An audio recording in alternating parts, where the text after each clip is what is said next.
Bismillahirrahmanirrahim. Assalamualaikum warahmatullahi wabarakatuh.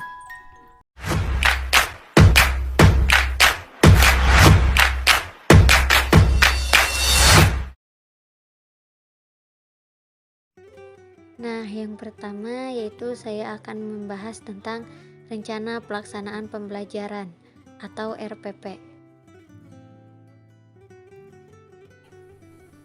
Nah, yang pertama sekolah. Sekolah ini bernama MA Al-Musadadiyah Garut. Mata pelajaran Al-Quran Hadis. Materi pokok adalah Al-Quran adalah wahyu Allah. Materi ini untuk kelas 10 semester 1, di mana alokasi waktunya itu 30 menit. Yang pertama, saya akan menjelaskan tentang tujuan pembelajarannya terlebih dahulu. Tujuan pembelajarannya itu melalui kegiatan mengamati, menanya, mengeksplorasi, asosiasi, dan mengkomunikasikan peserta didik yang mampu. Yang pertama, memahami materi tentang pengertian Al-Quran menurut para ulama, nama-nama lain dari Al-Quran, serta menganalisis perilaku Qurani. Kemudian, menyajikan kesimpulan materi tentang pengertian Al-Quran menurut para ulama, nama-nama Al-Quran, serta menganalisis perilaku Qurani dengan baik. Dan yang ketiga, yaitu mengkomunikasikan materi tentang pengertian Al-Quran menurut para ulama, nama-nama Al-Quran, serta menganalisis perilaku Qurani. Kompetensi intinya yaitu KI1 menghayati dan mengamalkan ajaran agama yang dianutnya.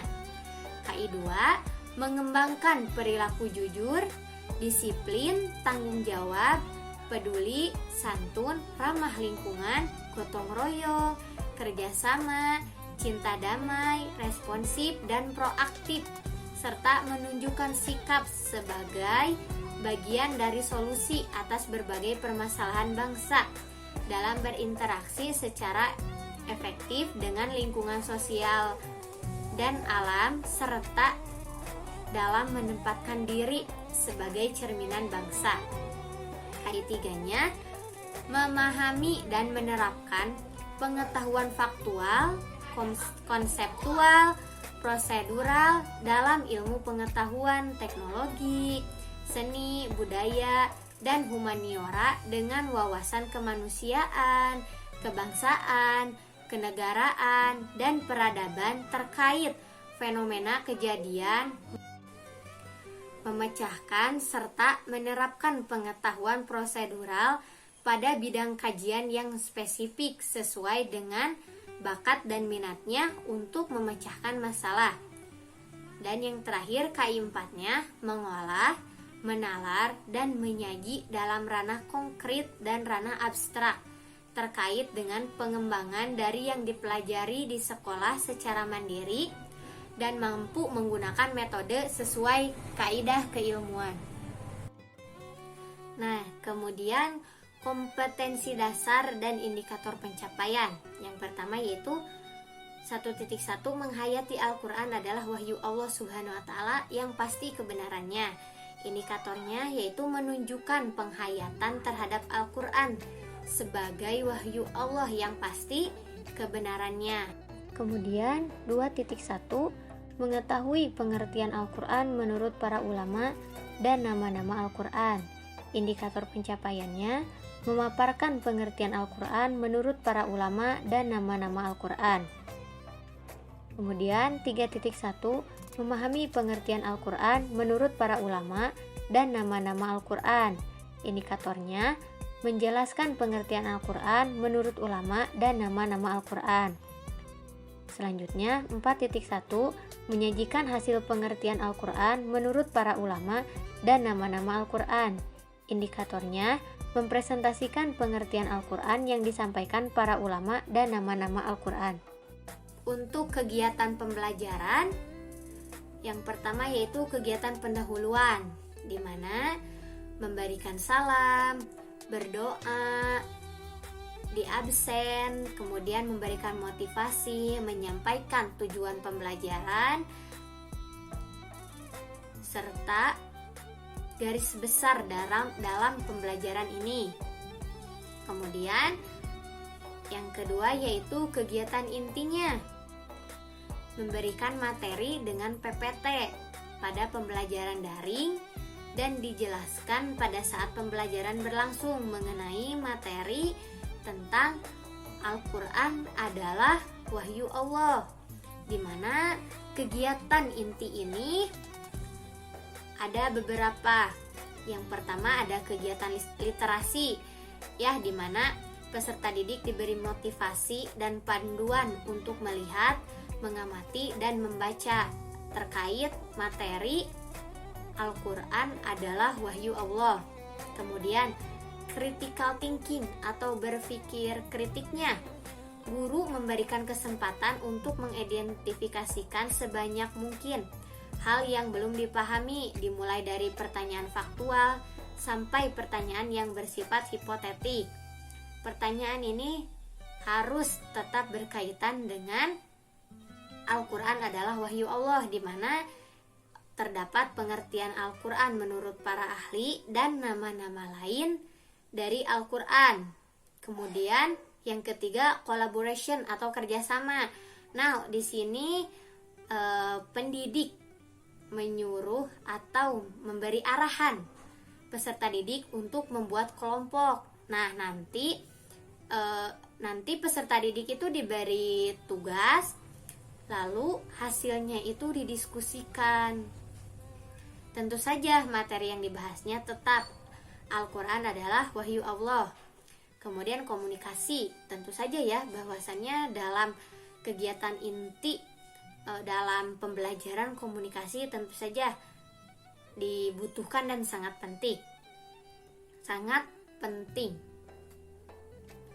Kemudian creativity atau kreativitas. Nah, kreativitas di sini guru dan peserta didik membuat kesimpulan tentang hal-hal yang telah dipelajari terkait pengertian Al-Quran menurut ulama dan nama-nama Al-Quran. Peserta didik kemudian diberi kesempatan untuk menanyakan kembali hal-hal yang belum dipahami.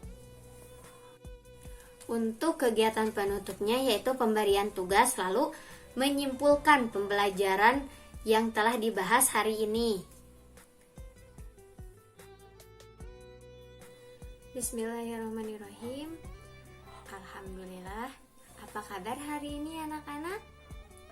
Alhamdulillah. Semoga kita selalu ada dalam lindungan Allah dan semoga kita selalu sehat ya.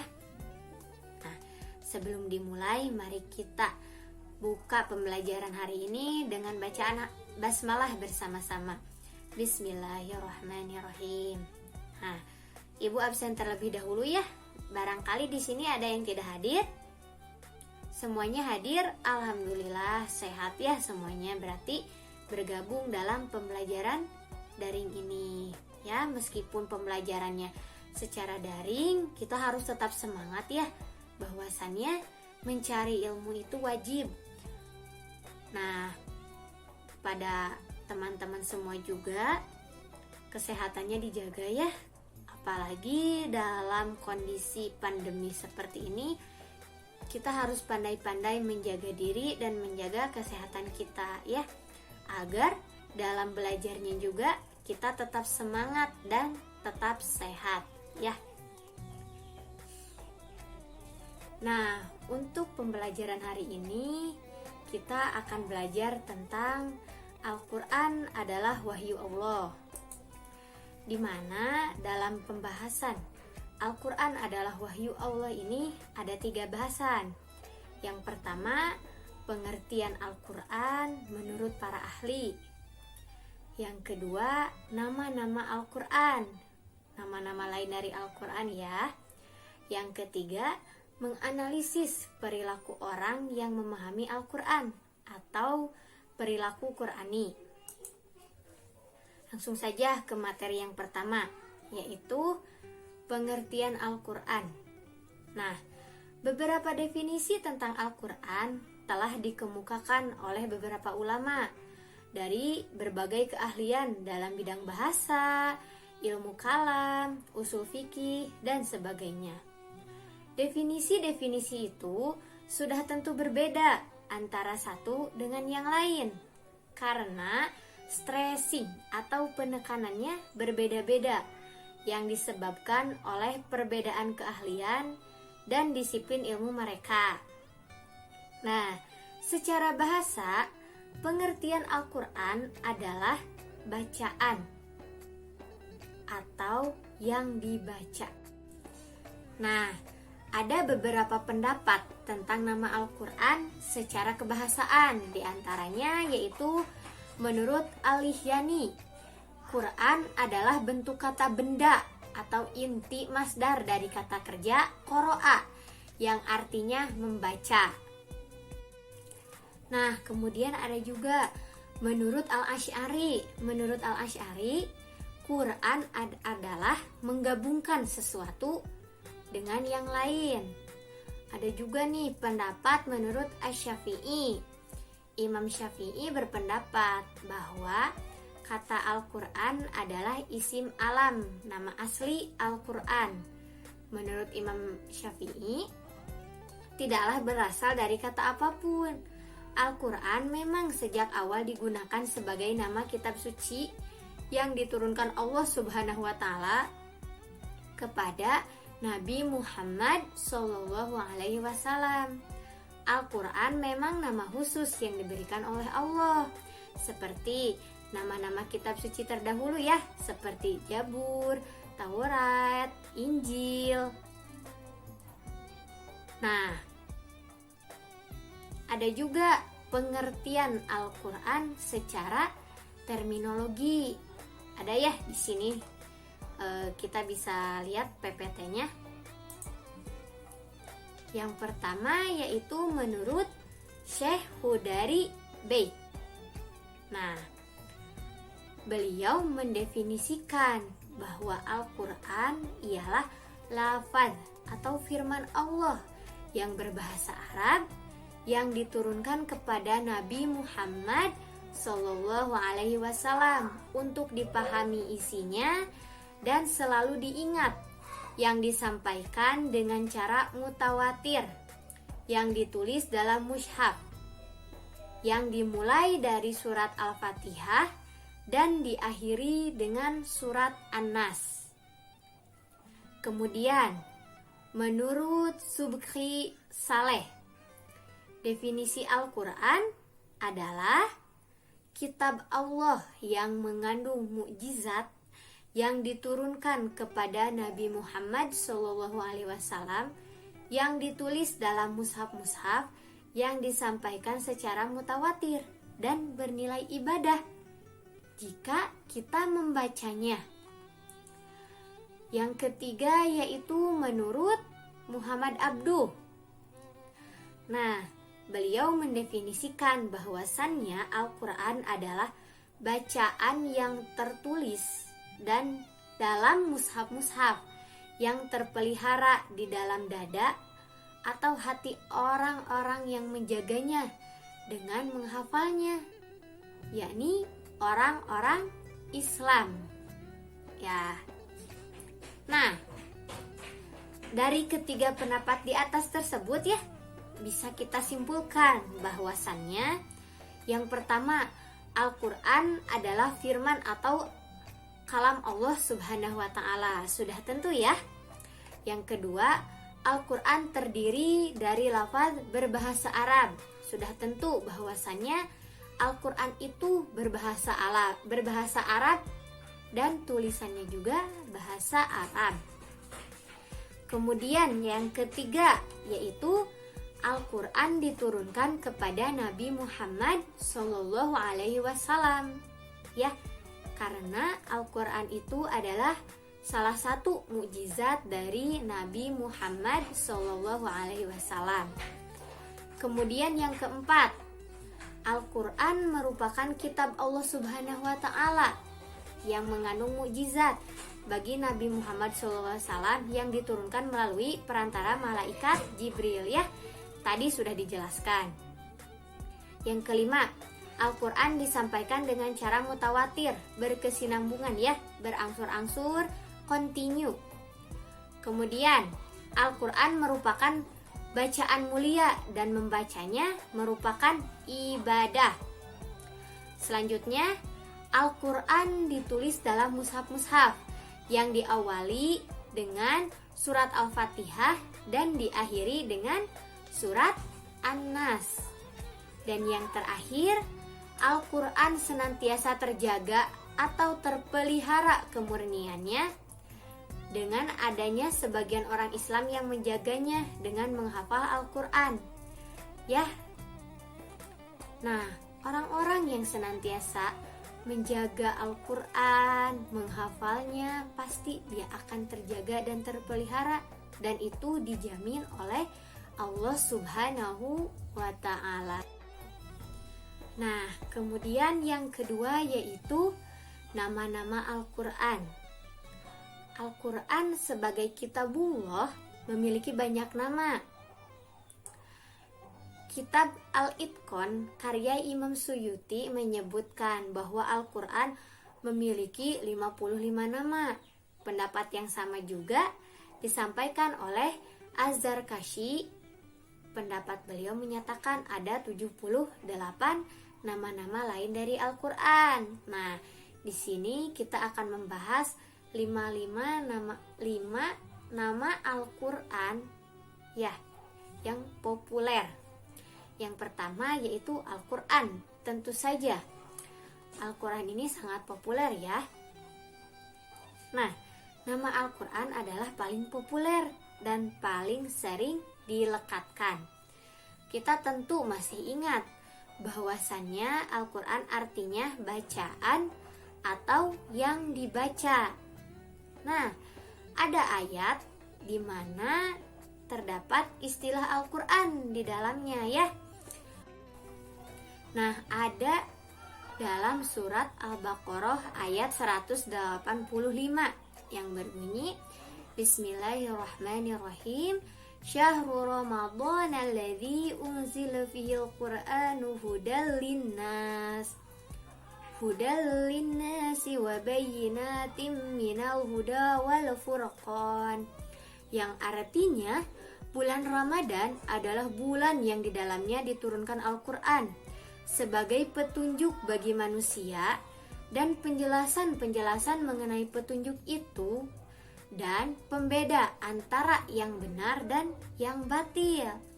Nah, banyak sekali ya di dalam Al-Quran di mana terdapat kata Al-Quran di dalamnya. Di samping nama-nama Al-Quran yang telah disebutkan, ada juga ya, misalnya ada terdapat surat Yunus, surat Yunus ayat 37, surat Al-Hijr ayat 87, dan sebagainya, ya. Kita akan menemukannya di dalam Al-Quran itu sendiri. Nah, kemudian yang kedua yaitu nama-nama lain dari Al-Quran yaitu Alkitab. Al-Quran sering disebut sebagai Alkitab atau Kitabullah, artinya kitab suci Allah. Alkitab juga bisa diartikan sebagai yang ditulis. Nah, dari penamaan ini ada ya dalam surat Al-Baqarah ayat 2 yang berbunyi, Bismillahirrahmanirrahim. Dzalikal kitabu la raiba fihi hudal lil muttaqin. Yang artinya kitab Al-Quran ini tidak ada keraguan padanya, petunjuk bagi mereka yang bertakwa. Kemudian ada juga dalam surat Ali Imran ayat 3 yang artinya Dia menurunkan kitab Al-Quran kepada Muhammad yang mengandung kebenaran, membenarkan kitab-kitab sebelumnya dan menurunkan Taurat dan Injil. Nah, Kemudian ada juga ya nama lain dari Al-Quran, yaitu Al-Furqan. Al-Furqan artinya pembeda. Maksudnya yang membedakan antara yang hak dan yang batil. Nah, penyebutan Al-Furqan ini terdapat dalam Al-Furqan ayat 1 yang berbunyi Bismillahirrahmanirrahim. Tabarakalladzi nazzala al-furqana ala 'abdihi liyakuna lil 'alamina nadhira. Yang artinya, Maha suci Allah yang telah menurunkan Furqan atau Al-Quran kepada hambanya, yakni Muhammad, agar dia menjadi pemberi peringatan kepada seluruh alam, jin dan manusia. Nah, kemudian yang keempat yaitu Az-Zikr. Az-Zikr artinya pemberi peringatan. Melalui Al-Quran, Allah Subhanahu wa Ta'ala memberi peringatan kepada manusia. Penyebutan Az-Zikr terdapat dalam surat Al-Hijr ayat 9 yang berbunyi Bismillahirrahmanirrahim. Inna nahnu nazzalna dzikra wa innahu lahu lahafidun. Yang artinya, sesungguhnya kamilah yang menurunkan Al-Quran dan pasti kami pula yang memeliharanya. Kemudian, nama lain dari Al-Quran yang terakhir adalah At-Tanzil. At-Tanzil artinya yang diturunkan. Al-Quran diturunkan oleh Allah Subhanahu wa Ta'ala kepada Nabi Muhammad Sallallahu Alaihi Wasallam melalui perantaraan malaikat Jibril alaihi salam untuk disampaikan kepada seluruh umat manusia. Nah, penyebutan Tanzil ini terdapat dalam surat Asy-Syu'ara ayat 192 yang berbunyi Bismillahirrahmanirrahim. Wa innahu latanzilu rabbil alamin. Yang artinya, sesungguhnya Al-Quran ini benar-benar diturunkan oleh Tuhan seluruh alam. Nah, itulah nama-nama lain dari Al-Quran yang populer, yang sering kita temui. Sedangkan ada ya nama-nama lain dari Al-Quran yang jumlahnya itu sangat banyak, di mana nama-nama lain yang jumlahnya sangat banyak itu merupakan keterangan dari sifat, fungsi, atau dari indikator Al-Quran. Nah, kemudian yang ketiga yaitu menganalisis perilaku orang yang memahami Al-Quran atau perilaku Qurani. Al-Quran adalah sumber pertama ajaran Islam. Setiap muslim berkewajiban untuk berpegang teguh kepada hukum-hukum yang terdapat di dalamnya. Di dalam Al-Quran terdapat petunjuk tentang perintah-perintah dan larangan-larangan Allah Subhanahu wa Ta'ala. Al-Quran memuat berbagai pedoman dasar bagi kehidupan umat manusia yang berkaitan dengan keimanan atau akidah, tuntunan ibadah, budi pekerti, dan lain sebagainya. Nah, akidah ini adalah ketetapan yang berkaitan dengan iman kepada Allah Subhanahu wa Ta'ala, para malaikat, kitab-kitab, para rasul, hari akhir, serta qada dan qadar atau kehendak dan ketentuan Allah. Al-Quran juga berisikan tuntunan yang berkaitan dengan ibadah, yakni sholat, puasa, zakat, haji, dan ibadah yang lainnya. Nah, sebagai kitab tuntunan hidup bagi setiap umat muslim, Al-Quran mengandung tuntunan hidup. Hendaknya setiap muslim dapat menjalani kehidupan menurut tuntunan Al-Quran, yakni dengan menerapkan budi pekerti dan etika yang dilandasi keimanan kepada Allah Subhanahu wa Ta'ala. Umat Islam diwajibkan untuk menjalani kehidupan sesuai tuntunan Al-Quran, baik dalam kesendiriannya maupun di tengah-tengah pergaulan masyarakat, baik masyarakat yang homogen ataupun masyarakat yang heterogen. Berpikir, bersikap, dan bertindak menurut tuntunan Al-Quran.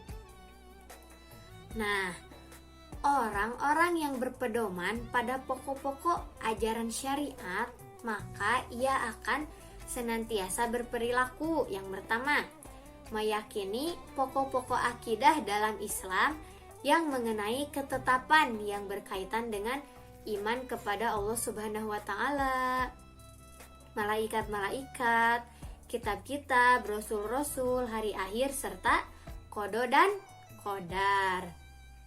Kemudian yang kedua, berbudi pekerti luhur, sebab Al-Quran berisi tuntunan yang berkaitan dengan akhlakul karimah, yaitu akhlak terpuji. Kemudian yang ketiga, melaksanakan ibadah kepada Allah, antara lain dengan melaksanakan sholat, zakat, dan haji. Kemudian yang keempat, bergaul dengan orang-orang soleh. Ya tentu saja, orang-orang yang sudah berpegang teguh kepada Al-Quran, pasti ia dalam pertemanannya bergaul lagi dengan orang-orang yang soleh. Kemudian yang kelima, membaca dan memahami Al-Quran serta menerapkannya dalam kehidupan sehari-hari. Nah, di sini seseorang itu tidak hanya membacanya dan tidak hanya memahaminya, tetapi dia menerapkannya dalam kehidupan sehari-hari sehingga ia pantas disebut perilaku Qur'ani ya. Seseorang itu pantas disebut seseorang yang memiliki perilaku Qur'ani.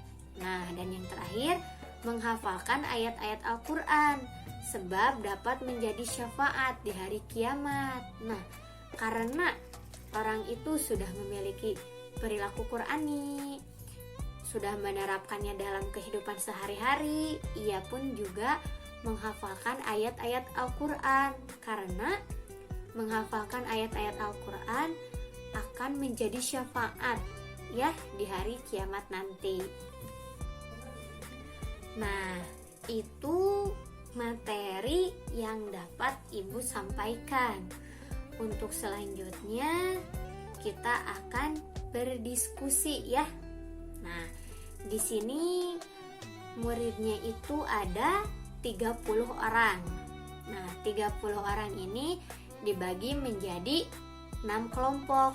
Berarti satu kelompoknya itu 5 orang. Nah, tugasnya yaitu mencari serta menyebutkan kembali ya nama-nama lain dari Al-Quran selain dari 5 yang sudah Ibu jelaskan tadi. Kan tadi sudah Ibu jelaskan ya bahwasannya nama-nama lain dari Al-Quran itu banyak. Nah, Ibu menjelaskannya hanya 5 ya, yang populernya saja.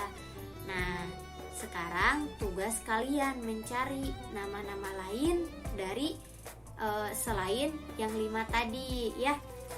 Nanti ditulis dan hasilnya dipresentasikan di depan kelas ya, agar semuanya bisa berdiskusi dan menjadi tahu bahwasannya nama-nama lain dari Al-Quran itu sangat banyak ya jumlahnya, tidak hanya 5 seperti itu ya. Nah, alhamdulillah untuk pembelajaran hari ini sampai sini dulu ya. Nah, dapat Ibu sampaikan bahwasannya Al-Quran merupakan kalamullah, kalam Allah Subhanahu wa Ta'ala yang tidak perlu diragukan lagi kebenarannya. Al-Quran adalah sebuah nama yang diberikan terhadap kitab Allah yang diturunkan kepada Nabi Muhammad Sallallahu Alaihi Wasallam, yakni melalui perantara malaikat Jibril. Nah, umat Islam juga diwajibkan untuk menjalani kehidupan sesuai dengan tuntutan Al-Quran dalam kehidupannya di tengah-tengah masyarakat, berpikir, bersikap, dan bertindak menurut tuntutan Al-Quran. Karena di dalam Al-Quran itu terdapat pembelajaran di mana terdapat perintah-perintah Allah Subhanahu wa taala dan larangan-larangan Allah Subhanahu wa taala. Nah, untuk tugasnya itu ya jangan lupa, nanti kita akan bahas di pertemuan selanjutnya. Untuk menutup pembelajaran hari ini, kita tutup saja ya dengan bacaan hamdalah bersama-sama. Alhamdulillahirabbil alamin. Nah, kurang lebih itu saja yang dapat Ibu sampaikan. Kurang lebihnya mohon maaf. Wallahul muwaffiq ila aqwamit thoriq. Wassalamualaikum warahmatullahi wabarakatuh.